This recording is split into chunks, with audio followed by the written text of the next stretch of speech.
Finally Bangladesh হারালো ইন্ডিয়াকে ফুটবলের মাঠে এবং এই জয়টার জন্য বাংলাদেশকে অপেক্ষা করতে হয়েছে একটা না দুইটা না 22টা বছর। সেই 2003 সালে সাফ চ্যাম্পিয়নশিপের সেমিফাইনালে ইন্ডিয়াকে হারানোর পর কেটে গেছে 22 বছর। বাংলাদেশ এই সময়টাতে কয়েকটা ম্যাচের সম্ভাবনা জাগালেও জয় আসলে অধরাই রয়ে গিয়েছিল এবং শেষমেশ সেই অপেক্ষার অবসান হয়েছে। কেনই বা হবে না, কারণ বাংলাদেশের ফুটবলে আগমন ঘটেছে হামজা চৌধুরী নামের একজনের, বাংলাদেশের ফুটবলে আগমন ঘটেছে সমিত সোমের, বাংলাদেশের ফুটবলে আগমন ঘটেছে জায়ান আহমেদের এবং সে কারণেই কিন্তু বাংলাদেশ পারল এশিয়ান কাপের বাছাই পর্বে ঘরের মাটিতে ইন্ডিয়াকে হারাতে 1-0 গোলে এবং গোলটা করেছেন শেখ মোরসালিন। ম্যাচের 12 মিনিটের মাথায় দুর্দান্ত এক গোল, দারুণ ফিনিশিং। সচরাচর এই ধরনের ফিনিশিং আমরা আমাদের ফুটবলারদের কাছ থেকে দেখি না, যে ফিনিশিংটা মোরসালিন আসলে দিয়েছেন।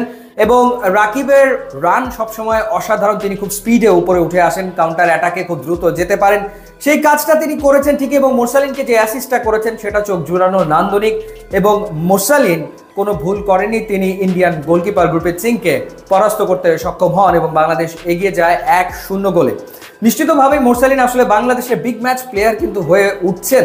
আমরা এর আগে দেখেছি এই এশিয়ান কাপের বাছাই পর্বের গুরুত্বপূর্ণ ম্যাচে হংকংয়ের বিপক্ষে মোরসালিন গোল করেছেন।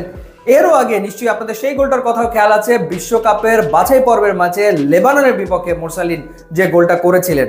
অর্থাৎ এই যে বড় বড় প্রতিপক্ষের এগেনস্টে লেবানন কিংবা হংকং, ইন্ডিয়ার এগেনস্টে গোল, এর ভেতরে আমরা দেখেছি যে অনূর্ধ্ব-23 এশিয়ান কাপের বাছাই পর্বে সিঙ্গাপুরের বিপক্ষেও তিনি গোল করে এসছেন।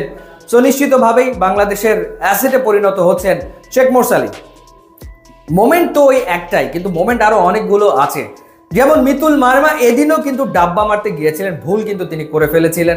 ম্যাচের তখন কত 35 না 36 মিনিট বোধ হয়, এবং অলমোস্ট ওপেন নেট দিয়ে দিয়েছিলেন চাংতে যে শটটা নিয়েছিলেন। কপাল ভালো যে হামজা চৌধুরী, তার যে পজিশনিং সেন্স, তিনি এসে বলটা ক্লিয়ার করেছেন হেডারের মাধ্যমে, না হলে ওটা কিন্তু জালে জড়িয়ে যেত এবং ইন্ডিয়া ম্যাচে ফিরত। তো হামজা চৌধুরী আসলে এই ম্যাচটা জিতেছেন, কারণ কতবার যে তিনি ডি বক্স থেকে ক্লিয়ার করেছেন, কতবার।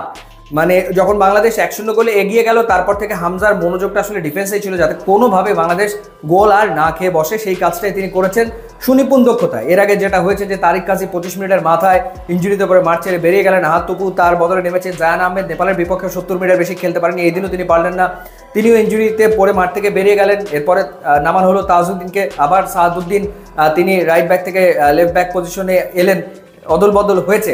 কিন্তু বাংলাদেশ যেটা করেছে, কোনো সুযোগ আসলে ইন্ডিয়াকে আর দেয়নি। হ্যাঁ, সেকেন্ড হাফে বল পজিশনে ইন্ডিয়া অনেক এগিয়ে ছিল, তারা একের পর এক আক্রমণ করেছে, কিন্তু সেই আক্রমণগুলোকে বাংলাদেশ খুব ঠান্ডাভাবে, নার্ভাস না হয়ে রুখে দিয়েছে একের পর এক। আলাদা করে সমিত সোমের কথা বলতে হয়, যেভাবে তিনি ডুয়েলগুলোতে আসলে জিতেছেন, যেভাবে তিনি বল ছিনিয়ে নিয়েছেন, সেটা ছিল দেখার মতো। মানে একেবারে থাকে না যে মিডফিল্ড জেনারেলের ভূমিকা আমরা দেখলাম সমিত সোমকে, অসাধারণ ছিল মাঝ মাঠে তার পারফরম্যান্স। প্রত্যেকেই দুর্দান্ত খেলেছেন। ইনফ্যাক্ট সোহেল রানা, ক্যাপ্টেনের আর্মব্যান্ড তার কাছে ছিল আজকে, তিনিও দুর্দান্ত পারফর্ম করেছেন। ওভারঅল প্রত্যেকেই ভালো খেলেছেন। ফাহিম খেটে খেলেছেন, নেপালের বিপক্ষেও তিনি একাধিক গোলের সুযোগ পেয়েছিলেন, পরিশ্রম করে খেলেছেন। ফাহিমকে আমরা দেখেছি যে ওপরে উঠতে এবং খুব দ্রুত আবার নিচে নেমে আসতে, অর্থাৎ এই যে ব্যাপারটা উপরে ওঠা এবং দ্রুত আবার নিচে নামা, তো সেটা সবসময় সচরাচর আসলে হয়ে ওঠে না বাংলাদেশি ফুটবলারদের। অনেক সময় দেখা যায় ফিটনেসের অভাব থেকে যায়, কিন্তু ইন্ডিয়ার বিপক্ষে পুরো টিম ডেডিকেটেড ছিল যে জিততেই হবে। এই ব্যাপারটা খুবই গুরুত্বপূর্ণ ছিল, যে dedication level was pretty high. So Bangladesh 3 point পেল এবং আফসোস আমাদের আরও বাড়ালো যে হংকংয়ের বিপক্ষে ঘরের মাটিতে ওই ম্যাচটা থেকে একটা পয়েন্ট যদি বাংলাদেশ পেত, তাহলে তো টিকেই থাকতো শেষ ম্যাচ পর্যন্ত। কিন্তু সেটা হচ্ছে না। কিন্তু র্যাঙ্কিংয়ে প্রায় 50 ধাপে এগিয়ে থাকা ইন্ডিয়ার বিপক্ষে জয় একটা বিরাট ব্যাপার, সেজন্য বাংলাদেশ দলকে অভিনন্দন। ফুটবলে বাংলাদেশ এগোবেই এবং সেটা ছাপ কিন্তু আমরা